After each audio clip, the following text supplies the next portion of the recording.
I request Dr. Parmar to highlight about our cardiology department and what Dr. Weber. नमस्कार। एक बार फिर से Fortis team की तरफ से आप सभी का हार्दिक स्वागत।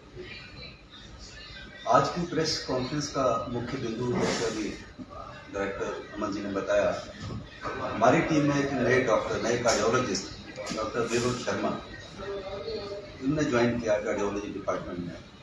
उस संदर्भ में ये आज की प्रेस कॉन्फ्रेंस रखी गई है ताकि आपके माध्यम से यहाँ के लोगों तक ये जानकारी पहुँचाई जा सके।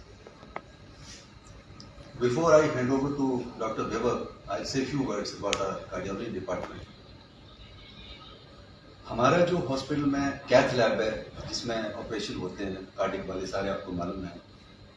हिमाचल प्रदेश में गवर्नमेंट सेक्टर के बाद पहला हॉस्पिटल था जब 2013 में कैथ लैब इसमें एस्टेब्लिश की गई। हमारा पहला हॉस्पिटल है जिसमें 2 फंक्शनल कैथ लैब्स हैं। प्राइवेट सेक्टर में हमारा पहला हॉस्पिटल है जिसमें 3 कार्डियोलॉजिस्ट होते हैं। आईजीएमसी को छोड़ने के बाद 3 कार्डियोलॉजिस्ट हमेशा अपनी सेवाएं देते हैं। इसके बाद और भी जो कार्डियक से रिलेटेड चीजें हैं जैसे ईपीएस स्टडीज है और जो बड़े ऑपरेशन होते हैं जैसे एन्यूरिज्म का ऑपरेशन होता है, उसमें भी सबसे पहले फोर्टिस कांगड़ा में ये काम हुआ है। नॉर्मल जो हार्ट अटैक जिसको आप कहते हैं और उसमें स्टेंट डलते हैं, एंजियोप्लास्टी कहते हैं या पीसीआई कहते हैं, उसमें बहुत सारे केसेस बड़े डिफिकल्ट होते हैं। तो जो आमतौर पर सेंटर्स हैं वो डिफिकल्ट केसेस को नहीं कर पाते। उनको करने के लिए जरूरत होती है जिसमें कुछ एक का मैं नाम लूंगा, जैसे इंट्रावास्कुलर अल्ट्रासाउंड है या इंट्रावास्कुलर लिथोट्रिप्सी या ओसीटी है या रूटाबिलेशन है। ये सारी चीजें करने वाला भी कहना चाहूंगा कि हमारे पूरे कंट्री में एकेडमिकली जो सबसे अच्छे इंस्टीट्यूट हैं वो 2 माने जाते हैं, पीजीआई चंडीगढ़ और एक all India institute of medical sciences new Delhi. ये पहले ऐसे डॉक्टर हैं जिन्होंने पीजीआई से भी पढ़ाई की है और उसके बाद एम्स दिल्ली से भी पढ़ाई की है। इस कॉम्बिनेशन वाला डॉक्टर मैं तो शायद पहली बार देख रहा हूँ। तो हमें खुशी है कि इनके आने से हमारी टीम और मजबूत होगी, हम और डिफिकल्ट केसेस कर पाएंगे और इस पूरे इलाके में लोगों को इससे बहुत फायदा मिलेगा। 2 छोटी चीजें हैं कि जो केसेस हमारे पास आते हैं केवल टाइम पे नहीं पहुंचते। जैसे इसमें हम कहते हैं ना कि 1 घंटे के अंदर पहुंच जाए, तो कुछ लोग या तो उनको पता नहीं लगता या इतनी हेल्थ अवेयरनेस नहीं है, वो टाइम पे नहीं पहुंच पाते। उन केसेस में रिजल्ट्स भी उतने अच्छे नहीं होते। कोई 2 दिन के बाद आ रहा, 3 दिन के बाद आ रहा। We are working on this, इसका क्या करें, हेल्थ अवेयरनेस कैसे पूरे इलाके में फैलाएं जिससे अगर किसी को शक होता है तो वो टाइम पे हॉस्पिटल में आए। और हमारे जो हम काम करते हैं ये सारा रिकॉर्ड होता है और हमारा जो स्टैंडर्ड्स हैं काम करने के, वो गुड़गांव से और जो भी दिशा निर्देश हैं वहाँ के, उनके साथ हमारी बाकी हॉस्पिटलों के साथ तुलना होती रहती है। उस चीज में हम काफी ऊपर है, 90% से ऊपर हमारा स्कोर चल रहा है कि बाकी भी जितने फोर्टिस के हॉस्पिटल हैं हम वैसा ही या उनसे भी बेटर काम कर रहे हैं। अब मैं ज्यादा नहीं कहता हुआ, request doctor Vaibhav Sharma just joined us about a week back to say something about yourself and what more we can do in our department. Thank you sir, thank you Aman ji and thank you Deepak ji. Good morning everyone. सबसे पहले तो मैं अपने बारे में बताना चाहूँगा। मैं डॉक्टर वैभव शर्मा हूँ, मैं रहने वाला लखनऊ का हूँ। बाकी पढ़ाई के बारे में सर ने आपको बता दिया है। एज अ डॉक्टर मेरा 8 साल का एक्सपीरियंस है। 2015 में मेरा एमबीबीएस कंप्लीट हो गया था। उसके बाद से मैं एमडी फिर डीएम करके अभी टोटल 8 साल का एक्सपीरियंस है एंड कार्डियोलॉजी की फील्ड में मेरा 3.5 साल का एक्सपीरियंस है। सबसे पहले तो मैं आपके चैनल के थ्रू लोगों को ये बताना चाहता हूँ कि जो मेजॉरिटी जो बीमारियां हमारी इमरजेंसी में किसी भी हॉस्पिटल के आती हैं उसमें से करीब 30 से 40% हार्ट के ही पेशेंट्स होते हैं और उसमें से सबसे बड़ा जो बर्डन है वो हार्ट अटैक का है। अब लोगों को ये नहीं पता होता है कि जब हार्ट अटैक होता है तो उसके कुछ घंटे के अंदर ही इलाज कराने से ही फायदा होता है, अदरवाइज दिल में डैमेज हो जाता है जो कि कभी भी ठीक नहीं किया जा सकता है। ठीक है, तो इसके लिए पहली चीज तो लोगों को जागरूकता नहीं है इस बारे में कि जल्दी इलाज कराना है। दूसरी चीज कि लोगों को ये नहीं पता है कि कहाँ पे इलाज कराना है, कहाँ पे उनको तुरंत उचित इलाज मिल सके। इसका इलाज होता है कि तुरंत, इसका बेस्ट इलाज होता है कि तुरंत इसमें हम एंजियोग्राफी करके स्टेंट डालें। अब इसकी सुविधा, अब ऐसा तो होता नहीं कि हार्ट अटैक सिर्फ दिन में आता हो, ठीक है। तो हमारे हॉस्पिटल में जहाँ मैं काम कर रहा हूँ फोर्टिस कांगड़ा में, यहाँ पे 24 घंटे साल के 365 दिन हम 3 कार्डियोलॉजिस्ट हैं जो हर वक्त उपलब्ध हैं, और ऐसा हार्ट अटैक का कोई भी मरीज आता है तो हम उसको तुरंत 10 मिनट के अंदर अटेंड करते हैं।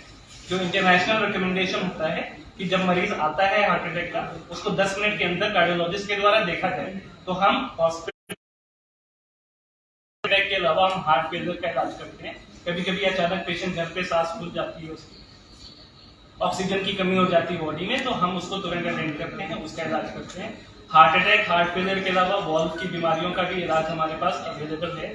कभी कभी वॉल्व सिकुड़ जाते हैं तो उसका वॉल्व तो सबने बता ही दिया है आप लोगों को।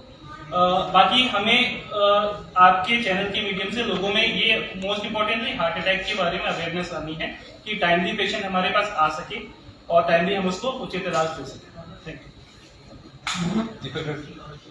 सर, इनके हार्ट अटैक कोई सिम्टम जो लोगों को वो समझना बहुत पेशेंट का दर्द वगैरह भी नहीं होती है। हाँ जी, तो ये समझना बहुत जरूरी है कि जैसे आपने बिल्कुल सही बात बोली, हार्ट अटैक के पेशेंट को पहचानना कैसे है कि अधिकतर देखा गया है जब उम्र बढ़ती जाती है उसके साथ हार्ट अटैक आता है। लेकिन जो मेरा पिछले 3.5-4 सालों का एक्सपीरियंस है उसमें देखा है कि ये उम्र कम होती जा रही है और उसमें पेशेंट बैठा हुआ है घर पे, अचानक से सीने में दर्द हुआ, होता क्या है कि सीने के पीछे भारीपन लगता है, ठीक है, और उसके साथ में घबराहट, बेचैनी, पसीना ऐसे होने लगता है।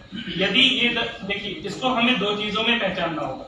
कई पेशेंट्स में चलने पे होता है, 5-10 मिनट के लिए होता है, रुक जाते हैं, ठीक हो जाता है, वो इमरजेंसी नहीं होती है। उसके लिए मुख्य कारण है कि एक तो एज के साथ इसका होने की संभावना बढ़ जाती है। उसके अलावा डायबिटीज भी ऐसा है कि बहुत सारे लोग टाइमली इलाज कराते हैं, डायबिटीज को वेल कंट्रोल करके रखते हैं, उनमें होने की संभावना कम होती है। लेकिन बहुत सारे लोगों को यही नहीं पता है कि डायबिटीज घर पे, बहुत सारे लोग होते हैं ऐसे कि डायबिटीज डॉक्टर ने बता दिया आपको डायबिटीज है, दवाई चालू कर दी, वो सोचते हैं कि मेरा इलाज हो रहा है, लेकिन ऐसा नहीं होता है। अधिकतर लोग क्या करते हैं, चेक ही नहीं करवाते हैं, महीने, 6 महीने, साल में एक बार चेक करवाते हैं, जबकि हमें घर पे मशीन रख के टाइम टू टाइम 3 दिन हफ्ते में चेक करना होता है अलग-अलग, ठीक है। मरीज को गलतफहमी होती है कि उनका इलाज चल रहा है, लेकिन कंट्रोल में नहीं होता है शुगर। तो जब अनकंट्रोल डायबिटीज होता है तो हार्ट अटैक होता है, ब्लड प्रेशर की वजह से हार्ट अटैक हो जाता है। कुछ लोगों में जेनेटिक फैक्टर भी होता है, किसी के घर में यंग एज में उनके फादर को, मदर को हुआ तो उनको होने की संभावना बढ़ जाती है। और आजकल बहुत ही इंपॉर्टेंट रिस्क फैक्टर है, बीड़ी और सिगरेट जो लोग पीते हैं ज्यादा, उसकी वजह से होता है। हमारे पास ऐसे भी पेशेंट आते हैं जिनको हार्ट अटैक हो गया, बहुत ही क्रिटिकली इल कंडीशन में आए थे, उनको हम समझाते हैं सिगरेट पीना छोड़ दीजिए आप, फिर भी वो मानते नहीं है। तो इसके लिए हमारे साइकियाट्रिस्ट जो होते हैं उनके पास हम पेशेंट्स को भेजते हैं डिटॉक्सिफिकेशन के लिए, नशा मुक्ति के लिए, ठीक है। और बाकी कारण थोड़े रेयर कॉजेज होते हैं, जैसे कंजेनिटल अनोमलीज होती हैं, जैसे हार्ट की नसें शुरुआत से ही बनावट उनकी ठीक नहीं, ऐसे मरीजों को आ सकता है। और कुछ वास्कुलाइटिस करके अलग बीमारियां होती हैं जो कि रेयर होती हैं, मतलब 100 में से 90% जो हार्ट अटैक आते हैं, लगभग 90% वो शुगर, एज, हाइपरटेंशन और सिगरेट की वजह से आते हैं। बाकी जो कारण होता है वो 5 से 10% होते हैं। सर, मेरा एक सवाल और रहेगा, आपने कहा कुछ पेशेंट को धड़कन कम होने की शिकायत है, हाँ, कुछ पेशेंट को धड़कन बढ़ने की भी शिकायत है, हाँ जी, तो उसका इलाज भी कांगड़ा फोर्टिस हॉस्पिटल में या कुछ अलग से टेस्ट होती है? हाँ जी, उसका इलाज भी हमारे पास अवेलेबल है। वो धड़कन बढ़ने की जो बीमारियां होती हैं उसको मैं आपको एग्जांपल देके बता सकता हूँ। मोस्ट कॉमन जो होता है उसको बोलते हैं एट्रियल फिब्रिलेशन। जो जितनी तेज धड़कन की बीमारियां होती हैं उसमें मोस्ट कॉमन होता है एट्रियल फिब्रिलेशन। ये भी उम्र के साथ होने के चांसेस ज्यादा होते हैं उम्र के साथ, और इसका भी एसोसिएशन होता है सिगरेट स्मोकिंग। बीड़ी जो लोग पीते हैं उनको ये होने की ज्यादा होती है, जिनको मोटापा होता है उनको ये हो सकता है डायबिटीज, हाइपरटेंशन, इन सारी वजहों से एट्रियल फिब्रिलेशन होता है। इसका इलाज भी हमारे पास मौजूद है। इसके 2-3 किस्म के इलाज होते हैं। कुछ लोगों को शॉक देके धड़कन को रिवर्ट करके साइनस रिदम में ले आते हैं, उसकी सुविधा हमारे पास है, हम वो करते हैं। बिजली का शॉक देके उसको रिवर्ट करते हैं, फिर दवाइयों से उसको मेंटेन करते हैं। कुछ मरीज ऐसे होते हैं जिनको वो रिवर्ट करना मुश्किल नहीं होता है, तो उसको हम दवाइयों से ही कंट्रोल करते हैं। ठीक है।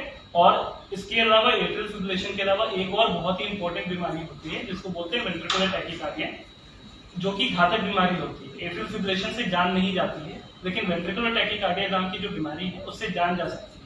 तो उसके भी कई सारे कारण होते हैं, कई सारी हार्ट की बीमारियों में ये वेंट्रिकुलर टैकीकार्डिया हो सकता है। उससे मरीज अचानक से घर पे बेहोश होकर उसकी जान जाने की चांस रहती है। तो ऐसे केस में हमारा 2 इलाज होता है। पहली चीज कि उसका कारण क्या है, जिस बीमारी की वजह से वेंट्रिकुलर टैकीकार्डिया हो रहा है उसका इलाज हम करते हैं। उसके अलावा एक मशीन होती है इंट्राकार्डिक डिफिब्रिलेटर, वो क्या करती है, जैसे आपने फिल्मों में देखा होगा मरीज बेहोश हो गया उसको बिजली का झटका देके हम सही करते हैं, तो वही मशीन हम शरीर के अंदर लगा देते हैं, क्योंकि वहां तो डॉक्टर है नहीं झटका देके ठीक होने, उसकी तो जान चली जाएगी।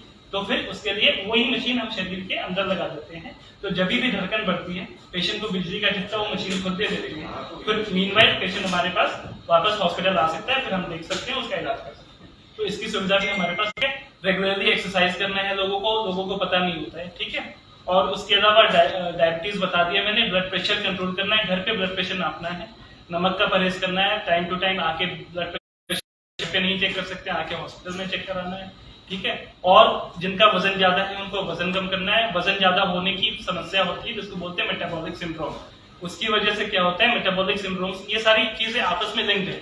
जिनका वजन बढ़ता है उन्हीं को मेटाबॉलिक सिंड्रोम होता है, उनका कोलेस्ट्रॉल बढ़ता है, उनका अच्छा मैं बताना भूल गया, कोलेस्ट्रॉल बढ़ने वाली को मेंटेन करके रखेंगे तो आपको मेटाबॉलिक सिंड्रोम नहीं होगा, डायबिटीज इंसुलिन होने की चांस भी कम हो जाएंगे और कोलेस्ट्रॉल लेवल भी बॉडी में मेंटेन रहेगा, तो उससे भी हार्ट अटैक होने की संभावना कम होती है। टाइम टू टाइम एक्सरसाइज करना है। योगा से भी देखा गया है कि इसमें हार्ट में बेनिफिशियल है। की काफी एज हो गई उसे हार्ट अटैक होता था। हाँ जी। आजकल यंग एज में भी हार्ट अटैक के चांसेस बढ़ गए हैं। हाँ जी, वो बताया मैंने, जैसे कि लोगों की लाइफस्टाइल चेंज हो गई, डाइट चेंज हुआ है, फास्ट फूड ज्यादा खा रहे हैं, और बहुत सारे यूथ आजकल तो यदि आप देखेंगे कि कॉलेज गोइंग पॉपुलेशन जो है majority of them they are involve in smoking. तो स्मोकिंग